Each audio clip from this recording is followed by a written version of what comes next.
Bonsoir à tous, il est quasiment 20h, vous êtes en direct sur BFM TV, soyez les bienvenus. Bonsoir Lionel. Bonsoir Sophie, bonsoir à tous. À la une de l'actualité, après la Gironde, l'Hérault hier, c'est aujourd'hui l'Ardèche qui connaît un important incendie. Il s'est déclaré aux alentours de 11h ce matin et depuis 11h, il a parcouru 900 hectares. Là aussi, la piste criminelle est privilégiée, des interpellations ont eu lieu. De quoi exaspérer évidemment les pompiers. Comment remonter jusqu'aux incendiaires? On en parle notamment en plateau avec nos invités.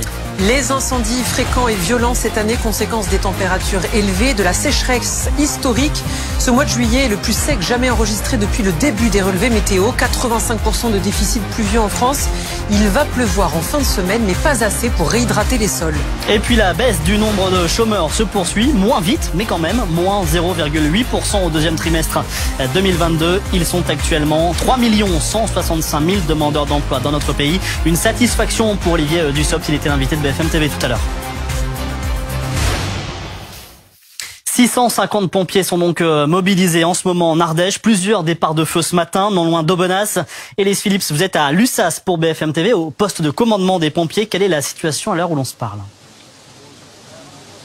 Eh bien, pour l'instant, la situation est toujours assez compliquée, puisque le feu qui a démarré sur la commune de Lussas ce matin, c'est là où nous nous trouvons, n'est pour l'instant pas maîtrisé et il continue de progresser, notamment vers le nord du département. Les pompiers parviennent pour l'instant à freiner la progression du feu, mais il y a plusieurs éléments qui rendent les choses assez compliquées. Premièrement, les sols sont extrêmement secs. Deuxièmement, la zone à contrôler est immense, plus de 900 hectares dans laquelle il y a beaucoup de falaises, beaucoup de montagnes, qui sont des endroits difficilement accessibles par les sapeurs-pompiers. Et puis, il y a toujours ce vent assez fort que l'on ressent d'ailleurs ici à Lussas et qui attise le feu. Tout à l'heure, le préfet nous disait que ce vent, il pourrait retomber cette nuit. À ce moment-là, ça pourrait changer la donne, ça pourrait faciliter les choses. Mais ce soir, eh bien, il y a encore plus de 650 sapeurs-pompiers qui sont mobilisés au sol. C'est un dispositif qui est important. En même temps, ce feu, il a déjà brûlé plus de 900 hectares de végétation.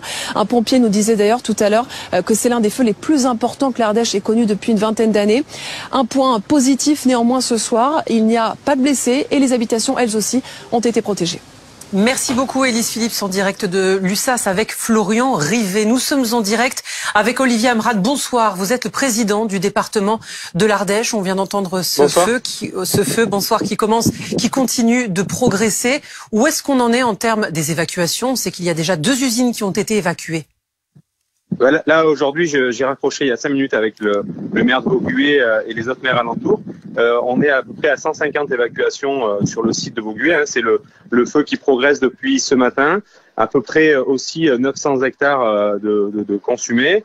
Et aujourd'hui, on a vraiment beaucoup de renforts. Comme votre collègue vient de le dire, on a près de 600 pompiers sur site avec beaucoup de renforts. Et je remercie beaucoup nos voisins, le 84, le 34, le 26, qui sont là avec nous par renfort. On a 5 Canadair, un Dash, un hélicoptère, plus de 100 engins sur site. Donc c'est un gros travail. Et aujourd'hui, il y a des évacuations, beaucoup de solidarité avec les élus locaux qui ont pu mettre à disposition des salles polyvalentes ou des mairies. Donc voilà, on est sur le qui-vive. En tout cas, depuis 10 heures ce matin, c'est, comme vous l'avez dit dans votre antenne, c'est le plus gros incendie que l'Ardèche ait jamais connu.